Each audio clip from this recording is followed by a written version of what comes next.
শাক রান্না করার জন্য আমি প্রথমে কচু শাকগুলা সিদ্ধ করে পানি ছাড়িয়ে নিলাম।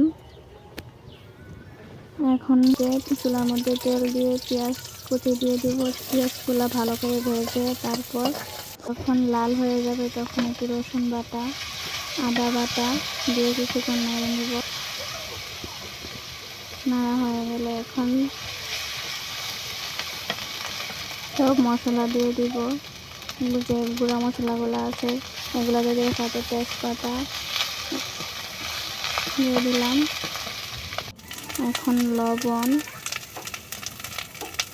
মরিচ গুঁড়া, ধনিয়া গুঁড়া, তারপরে যত গুঁড়া মশলা আছে এগুলো সব কিছু একসাথে দিয়ে দিব।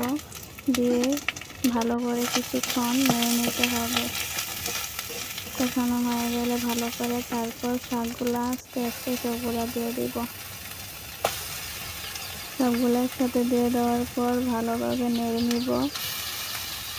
নেড়ে নেওয়া হয়ে গেলে ভালো করে নেড়ে নিয়ে তারপর ঢেকে দেবো কিছুক্ষণ।